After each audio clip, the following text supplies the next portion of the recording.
Just a quick audio recording that gives you a different twist or a different opportunity to think about Module 5. I'm able to look at the screen in a different way, but I hope that you will begin the module with a printout that looks like this. Whoops. The printout of the Word document is intended to be used as a checklist, and you'll notice that the due dates are included, and I just went ahead this time and put the point value on the assignments as well, and that should be consistent with things that you're seeing in the syllabus. So we're right here with the introduction, task number 1, and that would be printing off that Word document that I just mentioned. And there's a couple of other things that I'd like you to read to think about how multiplication and division work together. I really like this arrays article, and I think for those of you working in a middle school setting, you can see the conceptual understanding that is really the foundation for algebraic thinking and later work with multiplying fractions and decimals.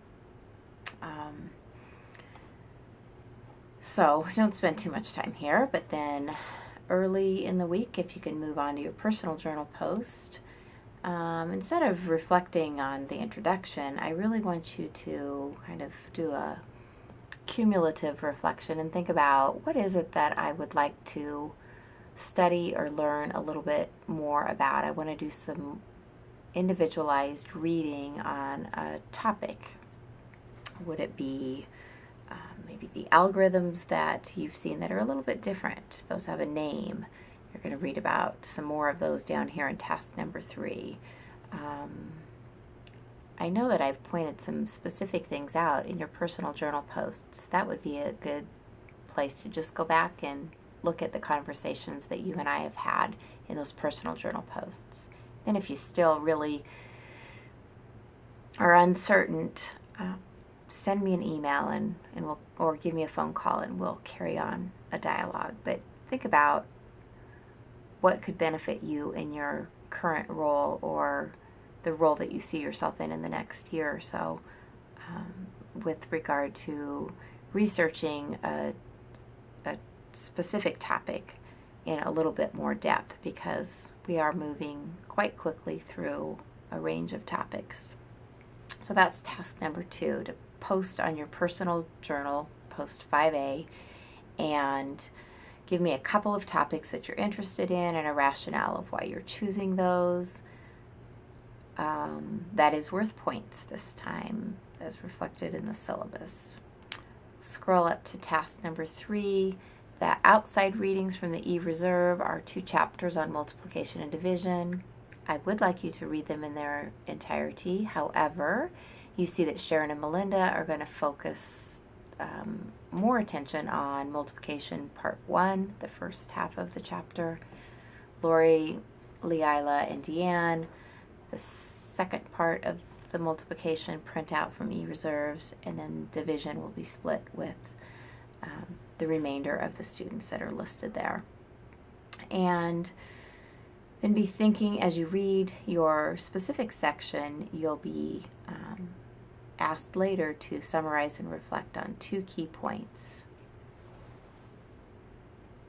That leads us to task number 4. This is the discussion prompt for module number 5. Remember, with the discussion posts, your initial post is due the first Sunday by midnight. So if I've got my particular area that I just read about, and maybe I want to draw out a graphic organizer to summarize my key points, I will be sure to turn on the attachment feature, which will allow you to do that. Along with your 2 key points, you need to incorporate some reflection that show you are working at a critical thinking level. Those might be key points for you because it represents new learning. You can make connections to previous learning, or it's relevant to your current teaching situation. So when you're reflecting, if you put in your I statements, I believe this, or these are important to me because that helps differentiate your summary from your reflective comments. And do title your threads so that when I go to reply, if I'm one of your classmates, I can seek out a variety. I've asked to do 3 replies, and I might reply to 3 people that have different sections because I've kind of become an expert at my section. Or it might be a good week to do 4 replies because I want to see what somebody else, how their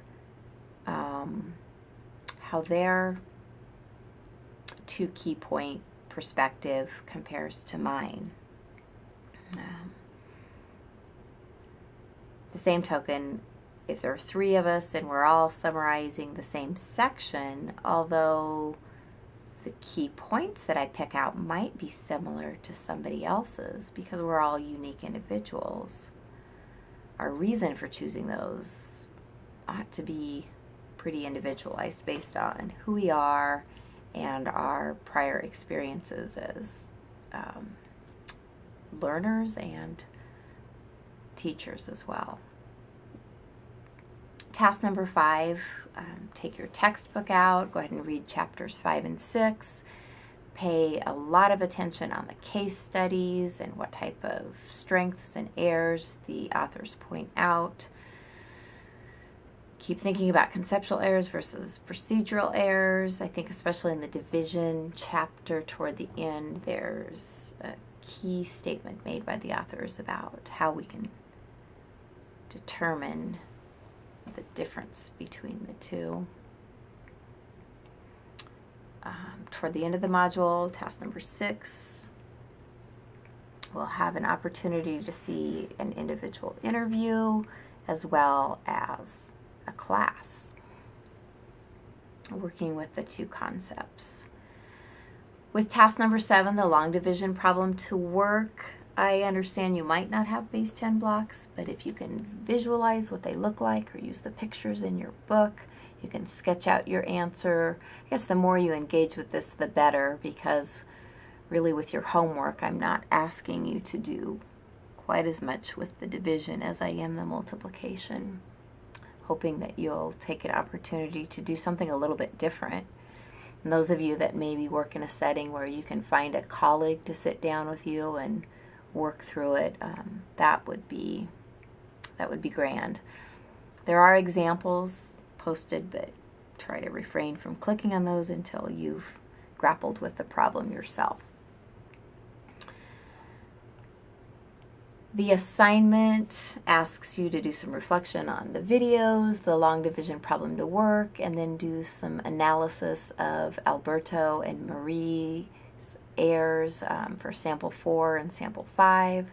Not a lot with the MIPs, just because I don't want to have you spend a lot of time with that. I'd rather have you start spending time with your participant for the assessment assignment that was introduced in the last module.